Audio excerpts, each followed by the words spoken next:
이번에 우리 소개되는 마약 이야기들을 들으면서 이선균 씨, 세계적인 스타이거든요. G드래곤, 우리가 상상할 수 없을 만큼 세계에서 음악을 통해서 그렇게 인정을 받는데, 근데 한번 생각해 보게 됩니다. 그들이 물질도 참 풍성할 텐데, 인기도 누리고, 그리고 뭐 한번 그분들 노래할 때 보세요. 몇천 명, 몇만 명씩 모여서 그렇게 사랑을 받는데, 마약에 손을 댔다는 말은 공허하다는 말이고, 마약에 손을 댔다는 말은 그들의 삶이 불행하다는 말이거든요. 그러면서 오늘 우리 심지어 초등학교 아이들까지도 마약에 손을 대는 이 사회 속에서 이 사회가 병들고, 또 하나 중요한 건 방향을 잘못 잡고 있구나. 돈 가지고, 명예 가지고, 세상이 주는 사랑을 가지고는 우리가 참된 행복과 기쁨을 누릴 수 없다는 것을 우리가 알게 됩니다. 그런데 우리 주님 성경을 통해서 말씀하시죠. 하나님의 자녀들에게 이렇게 명령하십니다. 항상 기뻐하라. 쉬지 말고 기도하라. 범사에 감사하라. 이 말은 창조주 하나님이 주신 말씀이거든요. 그 말은 구원받은 다음에 항상 기뻐할 수 있다는 겁니다. 아멘. 범사에 감사할 수 있다는 것입니다. 주님 말씀하신 대로 이 기쁨과 감사를 누리는 우리 저와 여러분 되시기를 주의 이름으로 축원합니다. 오늘 그러면서 이 본문의 말씀을 가만히 살펴보면 이제 예수님의 12제자를 소개하는데, 이 12제자 가운데 유세비우스 역사가의 글에 보면 항상 찬송과 감사가 떠나지 않았던 한 사람이 있었다. 거꾸로 성경을 통해 찾아가는 거죠. 이 불행한 시대 속에서 우리는 어떻게 감사하며 찬송할 수 있을까? 잃어버린 기쁨을 되찾을 수 있을까? 그리고 찾아보니까 이 12제자 가운데 이 야고보라는 알페오의 아들 야고보가 이런 기쁨을 가지고 누렸다고 역사가 증거하고 있습니다. 자, 그러면 먼저 이 야고보는 어떤 사람인가? 성경에 보면 야고보가 대표적으로 세 사람이 소개됩니다. 하나는 세베대의 아들 야고보인데 요한의 형제죠. 12제자 중에서도 아주 굉장히 존경을 받고 하나님의 큰 역사를 이루었던 인물입니다. 또 하나 예수님의 친동생 중에도 야고보가 있습니다. 초대 총회장을 지냈죠. 아주 예수 어리실 때, 예수님 살아계실 때는 안 믿다가 돌아가신 다음에 십자가와 부활을 통해 예수를 믿고 초대교회를 위하여 큰 일을 했습니다. 그리고 유명하다고 하면 소개될 사람이 제자 중에 하나 있으니까, 그리고 우리에게는 장관 중에 한 사람 아닙니까? 이 야고보가 있습니다. 근데 오늘 본문에는 그를 뭐라고 소개를 하냐면 알페오의 아들 야고보다 이렇게 소개를 해요. 알페오의 아들 야고보다. 자, 그런데 이 사람이 좀 독특한 건 예수님의 십자가를 지시게 될 때에 이 야고보가 다시 등장을 합니다. 근데 사실은 야고보는 찾기가 어려운 게, 그가 무슨 말을 했는지, 예수님께 질문했는지, 어떤 기적이 있는지, 업적이 있는지 성경에는 기록이 없습니다. 그런데 이 야고보를 향한 증언들을 가만히 보면 이 사람이 보통 사람이 분명히 아니었어요. 보와 같은, 숨겨진 보배와 같은 사람이었어요. 자, 그러면서 뭐라고 기록됐냐면 예수님이 십자가에 죽으시는 그 현장에 물론 요한은 그 앞에까지 갔지요. 그런데 마가복음 15장 40절에 보니까 멀리서 보는 여자들도 있는데 그 중에 막달라 마리아와 또 작은 야고보가 그랬어요. 자, 성경을 좀 세밀하게 찾아가 보면 이 사람이 알페오의 아들 야고보로 소개가 됐어요. 당시 아버지나 부모님을 얘기할 때는 나쁜 이름을 거론하지는 않습니다. 그러니까 알페오의 아들 야고보라는 건 어느 정도 존경이 담겨져 있는 거예요. 자, 그런데 3년이 지나고 훈련받고 연단받고 나서 다들 이 야고보를 뭐라고 불렀냐면 작은 야고보라고 불렀어요. 여기 우리 질문이 있어요. 작다.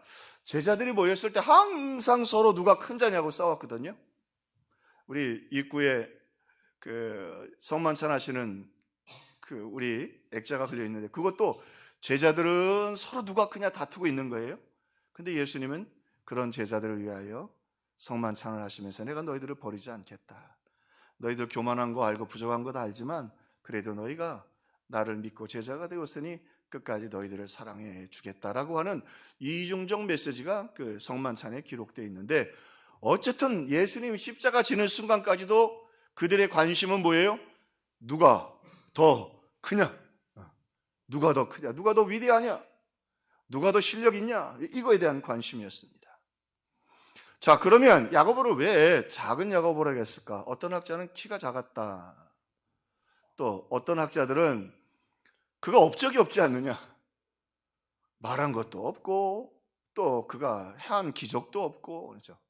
너무 조용히 있었다. 그래서 작았다. 그리고 또 어떤 학자들은 야고보가 원체 크니까 예수님의 친동생 야고보, 12제자 중에 빅3 중에 하나였던 야고보, 그게 거기에 비하면 너무 작지 않았겠는가.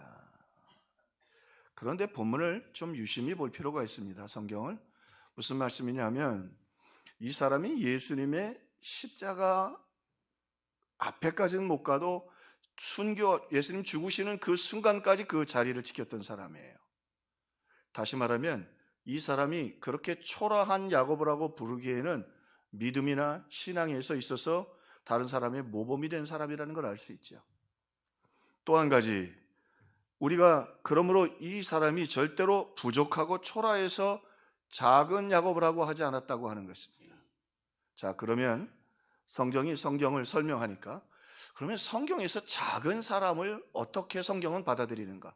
제자들은 어쨌든 마지막까지 크고 싶어서 그렇게 서로 토론도 하고 논쟁도 했는데, 누가 더 크냐고, 예수님 오셨을 때조차도 갈릴리에서도 저 요한은 어떻게 되겠습니까? 그 말 속에는 요한이 큽니까? 내가 큽니까? 이야기거든요.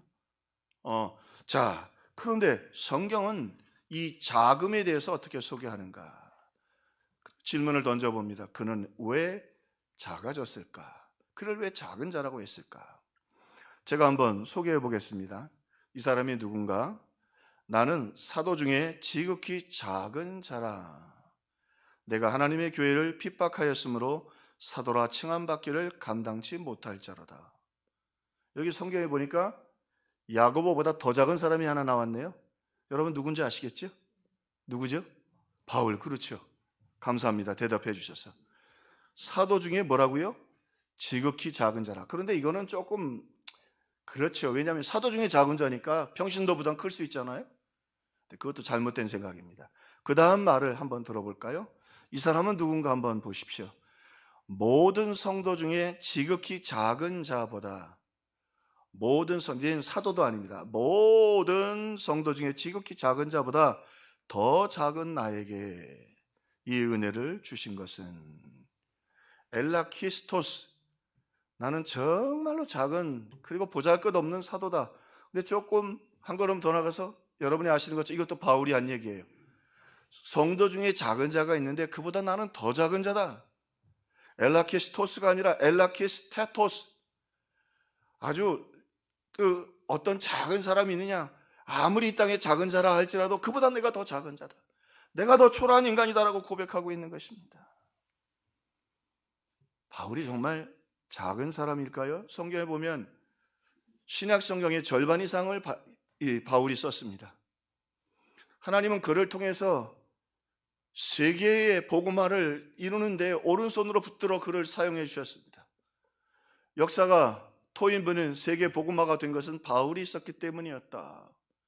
그는 큰 자입니다. 위대한 자입니다.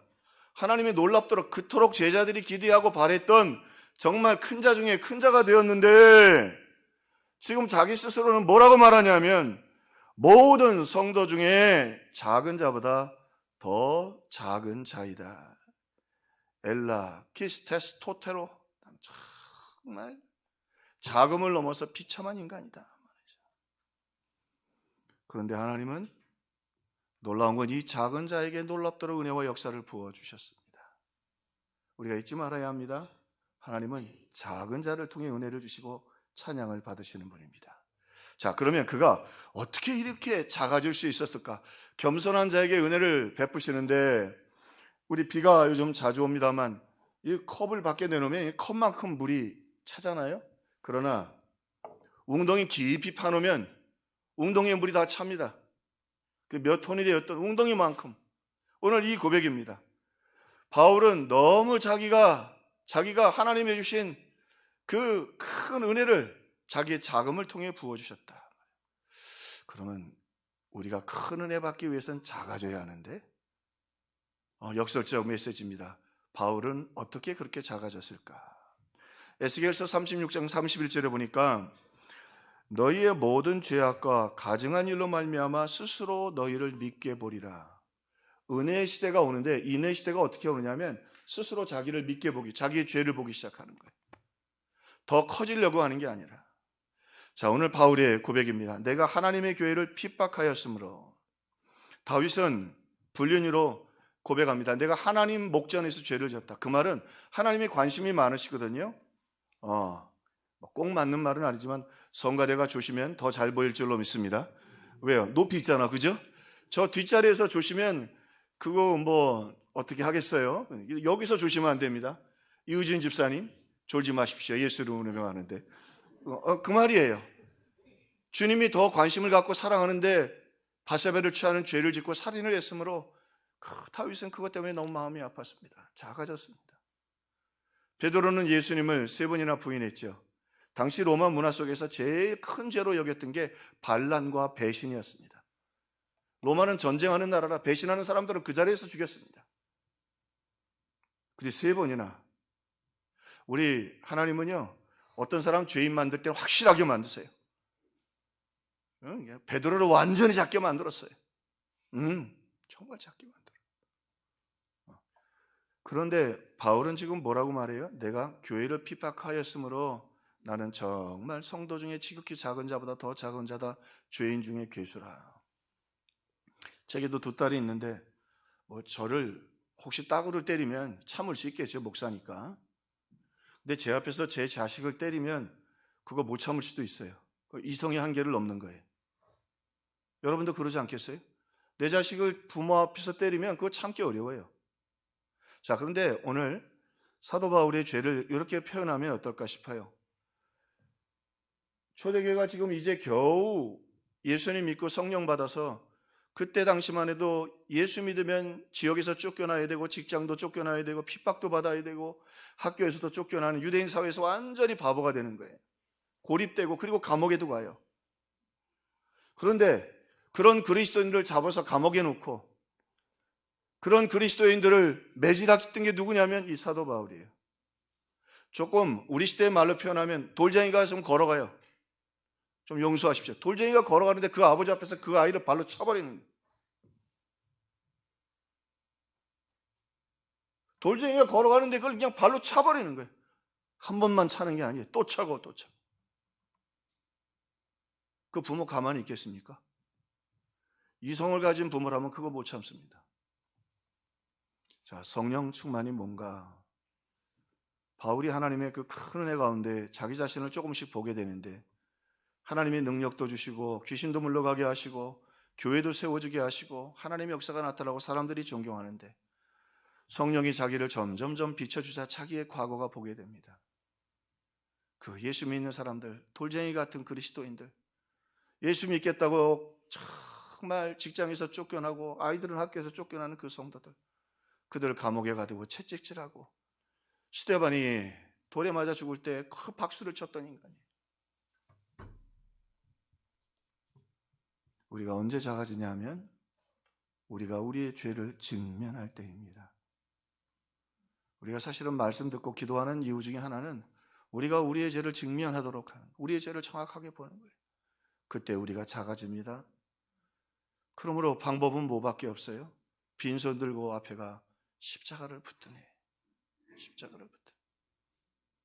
자, 사람이 그런데요, 죄와 성령을 통해 죄와 직면하면 작아집니다. 근데 더 작아지는 비결이 있습니다. 작아지는 만큼은 사실 하늘에서 은혜가 임하는데 더 작아지는 건 오늘 말할 감당할 수 없는 예수 그리스도의 사랑을 경험할 때입니다. 오늘 바울이 그러면서 한 걸음 더 나가죠. 내가 지극히 작은 자다, 죄인이다. 고린도후서에 보니까 내가 미쳤어도 하나님을 위해 미쳤고, 근데 이 말의 의미는 내가 교회를 위해 너희들 앞에 미친 사람처럼 이렇게 낮아진 것은 주님의 그 은혜와 사랑과 그리고 또 너희들을 사랑하는 그 사랑 때문에이다. 그리고 고백을 하면서 이제는 지극히 작은 자가 아니라 자기가 미쳤다고 고백을 합니다.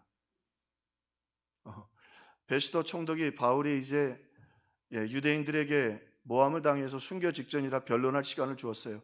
근데 총독 앞에서 복음을 전하네. 당신 예수 믿으라고. 그러니까 베스도가 총독이 뭐라 그러냐. 너 미쳤어.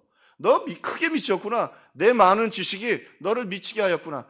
처음에는 짓밟았는데 보니까 이게 철학도 많이 알고 가마리알 우리를 보면 서울대 철학과 출신이야. 부활하고 십자가를 얘기할 때 보면 한심한 인간 같은데 이게 아주 자기도 잘 모르는 깊은, 그리고는 사람들이라면 빌며 살려주세요. 사형만 면하게 해주세요. 그럴 판에 복음을 전하네. 자기를 예수 믿는 사람 만들려고 하네. 그가 바울이 뭐라 그러면 바울을 향해 베스도가 뭐냐. 너 미쳤다. 바울이 말합니다. 미쳐도 좋다. 미쳐도 좋다. 그런데 바울이 어떻게 이렇게 미친 사람까지 더 작아질 수 있었을까요? 그런 자기를 예수님이 찾아오셨어요. 다메섹에 그날도 예수 믿는 사람들, 우리에게 하면 그 어린아이 발로 차려고 가는 거 아니에요. 부모 앞에서, 예수 앞에서. 그런데 그를 찾아오셨어요. 그에게 복음을 맡기시고 그에게 교회를 세우게 하시고. 이게 보세요. 구약은 무섭잖아요. 사울 보세요. 나중에 목이 베어지고요. 그 몸이 토막이 나가지고 성벽에 걸려요. 자식들 전쟁에서 다 죽어요. 이게 구약이에요. 사울이 지었던 죄에 비하면 다윗 보세요. 비록 용서는 해주셨지만 그 자식들이 살인 간음 똑같이 합니다. 다윗이 죽는 날 동안에 찬송도 있었지만 피눈물도 안 말랐습니다. 죄에 대해서 절대로 하나님은요, 제가 후배들하고 얘기할 때 툭 던지는 말이 있어요. 사랑이 먼저냐 의의가 먼저냐. 다 사랑이 먼저라고 하죠. 그럼 사랑이 먼저면 왜 십자가의 아들을 못 박아 죽으셨냐 말이죠. 하나님은 사랑이시지만 하나님은 또 공의로우신 분입니다. 그런데 바울이 구약을 잘하는 사람 아니에요. 이 이름도 비슷해요. 옛날 히브리식 이름이 사울이잖아요. 사울의 죄에 비하면 이거 우리를 얘기하면 사울은 우리를 얘기하면 어린아이 돌쟁이 놀린 거예요. 그죠? 예? 놀렸다고 말이에요. 다윗도 놀리고 말이죠. 그리고 이렇게 죄송한 얘기지만 종이 이렇게 접어서 던지면서 자기는 어떻게 해요? 가서 발로 찼어요. 차고 운해를 갖다 발로 또 찼어요. 교회를 핍박했다는 말이 있듯이 발로 차다. 그런데 그런 자기를 위해 예수님 십자가에서 다 대속하셨어요. 자기를 위해 예수님은 미친 사람이 된 게 아니라 참으로 천박하게 되시고 거기서 심지어는 그 죄를 위하여 저주를 받으셨어요. 그리고는 그 예수님이 그 죄값을 다 갚으시고 하필이면 정말 용서받을 수 없는 바울을 찾아오셨어요. 그리고 찾아오셔서 말씀하시잖아요. 사울아, 사울아, 어찌하여 나를 핍박하느냐. 차라리 날 때려라 말이에요. 나를 채찍으로 때릴 때 참을 수 있지만 그 어린 것들 초대교회 성도들을 왜 그렇게 밟느냐. 바울이 일생 사울아 사울아 어찌하여 나를 핍박하느냐. 그런데 그 주님이 자기를 찾아와 주시고 자기를 선교사로 택해 주시고 교회를 세우게 하시고, 그래서 바울이 이렇게 고백을 합니다. 만일 우리가 미쳐서도 하나님을 위한 것이요 정신이 온전하여도 너희를 위한 것이니 그리스도의 사랑이 우리를 강권하시는도다. 이 강권이라는 말이 슈네케이라는 말인데 제가 참 좋아하는 헬라어 단어 중에 하나입니다. 이 말은 강력하게 압박하다 말이에요. 하나님의 사랑이 너무 막 압박을 주시니까 어쩔 수 없이. 또 하나, 이 슈네케이라는 또 다른 번역은 슈네코라고 하는 그 주 동사에서 해석을 할 때 매장하다라는 뜻이 있습니다. 매장하다. 죽어서 그냥 묻어버리는 거예요. 바울이 이 말을 썼느냐? 주신 은혜가 너무 커서 내가 나를 위해 살 수 없다. 지금 고린도 교회 이 편지를 쓰면서 고린도 교회 이야기를 하는 건데, 강권한다. 그 사랑이 강권. 고린도 교회에 거짓 사도들이 들어와서 돈 뜯어가고 자기들이 명예 얻고 파 만들고 그러는데, 나는 파를 만들 수도 없고 돈을 달라고 좋아할 수도 없고, 나는 너희들을 섬기고 너희들 앞에 미친 사람 취급을 받아도 섬길 수밖에 없다. 그리스도의 사랑이 너무 커서 나는 매장됐다. 난 죽었을 뿐만 아니라 매장이 된 사람이 흙으로 덮어서 그리스도의 사랑이 너무 커서 그렇게 살기로 했다. 그래서 우리가 겸손한 자에게 은혜 베푸시는데요, 한마디로 인간이 기쁨과 행복을 잊어버릴 때는 두 가지입니다. 교만할 때입니다. 또 하나는 인간의 방법으로 행복하려고 하는 겁니다. 인간이 타락했다는 걸 잘 모르는 거죠. 어떤 분이 그런 얘기하는데 일리가 있더라고요. 앞으로는 장수하는 일이 많지 않을 거다. 의료는 발달했는데 먹는 게 다 인스턴트 식품이야. 옛날엔 먹을 게 없으니까 감자 삶아서 먹고 고구마 먹고 이랬잖아요. 그죠? 할렐루야. 우리 좋은 세대 애들은요, 피자에 뭐 음식에 다 콜라에 막. 콜라 없이는 못 살아. 예수님은 없어서 살아도 콜라 없이는 못 살아. 나이 들어서 다 병에 장수하기 어려울 거다. 오늘 참 이 바울은 이 주님의 주신 그 큰 은혜가 너무 커서 죽은 자처럼 살아도 행복했던 거죠. 그 자기의 자가심 때문이었습니다. 인간의 방법으로 행복하려고 서로 큰 자 되고 서로 이기고 내가 더 많이 갖고 내가 더 많이 누리고, 이 연예인들 보니까 그 위에서 그냥 떨어져 내리더라고요. 거기가 행복하지 않은 거예요. 돈의 끝에, 명예의 끝에 행복한 게 아니에요. 유명한 말이 있죠. 산악인들에게 정상에선 절대 오래 있지 말라. 빨리 내려와야 돼요. 오늘 우리가 겸손할 때 평화는 동굴 속에서 있지, 추워서 자도 동굴에서 자야지 저 산꼭대기에서 산을 정복했다고 거기 있지 않습니다. 돈, 명예, 그걸로 우리가 행복할 수가 없어요. 오늘 이 12제자 중에 위대한 12제자인데 이 이야기를 소개하시는 이유 중에 하나가 뭐냐면, 이제 앞으로는 이 전기차가 대세이고 수소차가 대세일 겁니다. 그렇게 돼야 합니다. 왜요? 환경오염 때문에. 환경이 너무 오염되잖아요. 이제 얼마 지나 휘발유차, 경유차 많이 없어질 겁니다. 자연을 위해서 그렇게, 우리 후손들을 위해서 그렇게 해야 되겠죠. 교회가 세워지면서 이제 새로운 초대교회가 성령 안에 세워집니다. 그렇게 세워지는데 그 롤 모델이 누구냐면, 전기자동차처럼 누가 더 크냐 하는 제자들이 아니라 바울처럼 자기의 자금을 알고 그 자금으로 감사하며 섬기는 사람이, 그래서 그 교회가 지금 2000년을 넘어 우리 평화교회까지 세워진 것입니다. 작아지는 것도 얼마나 귀하고 아름다운 것인지 모릅니다. 자, 그러면 오늘 야고보는 좀 더 구체적으로 어떻게 작아졌는가? 바울이 교회를 위하여 작아졌듯이 그는 평화의 도구가 되었습니다. 작아질 때 평화의 도구가 되지요. 예수님의 12제자 여러분, 그냥 보면 지나칠 수 있지만 그 사복음서에 12제자 이름이 조금씩 바뀌는데 원칙적으로 지키는 게 하나 있습니다. 그게 뭐냐면 수제자 베드로가 항상 앞에 있어요. 또 하나, 12제자를 세 그룹으로 4명씩 나눕니다. 첫 번째 리더는 베드로, 두 번째 리더는 빌립, 세 번째 리더는 작은 야고보입니다. 근데 항상 이 순서는 단 한 번도 바뀌지 않습니다. 이 세 리더는. 왜 그러냐면 이 사람들이 그 세 사람을 이끌고 그렇게 하나님의 일을 감당했기 때문입니다. 조금 쉽게 얘기하면 조장이고, 그런데요, 이 조장들이 왜 중요하느냐? 이 세 번째 그룹에 알페의 아들 작은 야고보와 가나안 사람 시몬, 그 다음에 또 하나 가론유다는 열심당원 출신이었다고 학자들이 많이 얘기해요. 열심당원이 누구냐면 우리에게 독립운동가냐, 유관순, 안창호, 안중근, 이런 사람들이에요. 그러니까 막 배심도 크고, 그리고 심지어 이 열심당원들은 항상 단검을 갖고 다녔답니다. 단검을 갖고 다니면서 두 부류의 사람을 찔러 죽였대요. 첫 번째 사람은 로마 황제 앞에 절하는 유대인. 1계명을 어겼잖아요. 나 외에 다른 신을 두지 마. 그거 막 그냥 찔러 죽였다는 거예요. 근데 유대인들이 뒤에서 박수를 쳤다는 거예요. 또 하나는 로마에 세금 내는 사람들을 죽였다는 거예요. 로마가 망해야 되는데 로마에 세금을 바치는 거야. 그래서 이 열심당원들이 단검을 가지고 있다가 로마에 세금을 바치는 사람들이 있으면 찔러서 죽였다는 거예요. 그게 작은 야고보?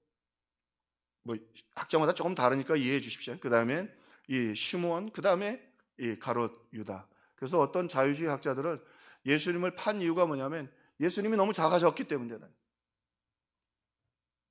예수님이 작아서 제거했다는 말이에요. 상당히 근거가 있습니다. 근데 오늘 중요한 건 이 작은 야고보가요,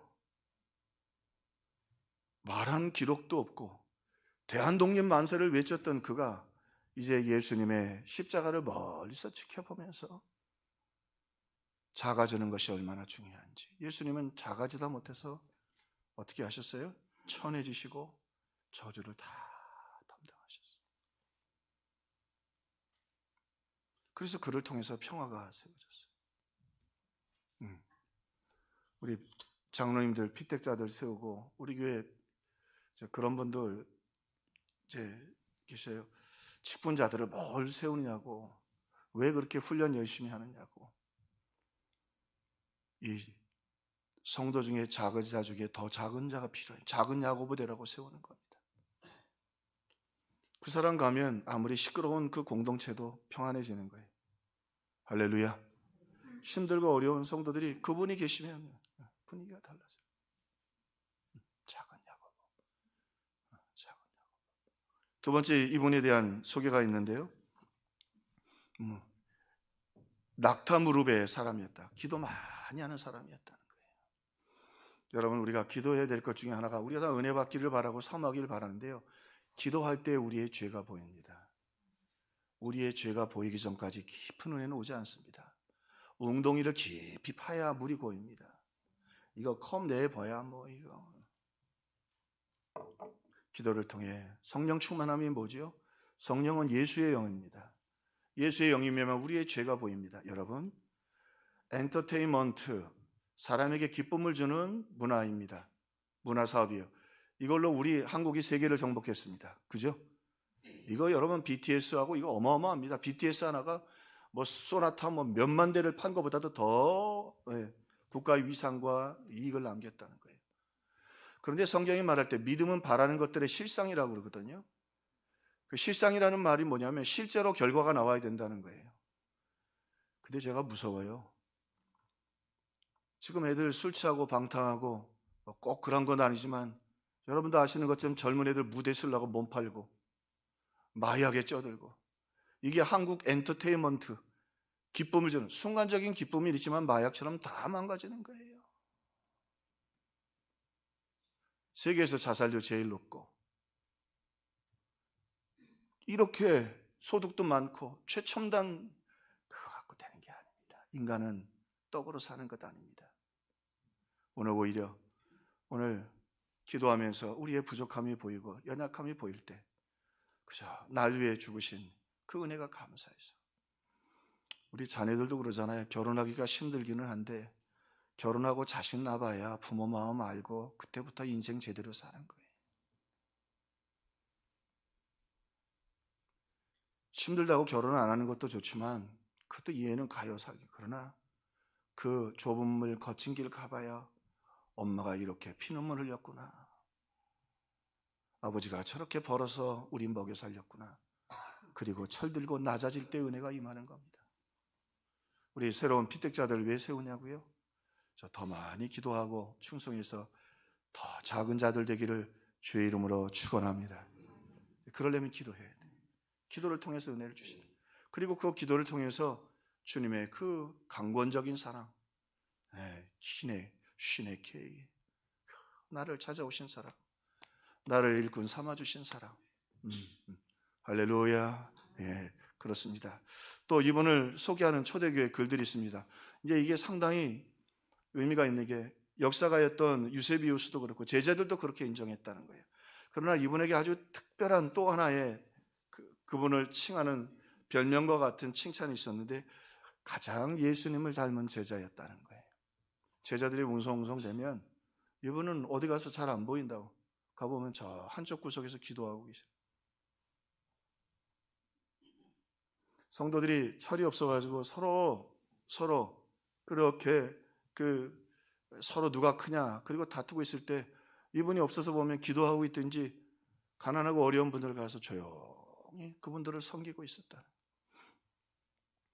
제자들이 붙여진, 그리고 유세비우스가 그에 대한 글들을 읽으면서 그를 통해서 예수님을 가장 닮은 제자였다.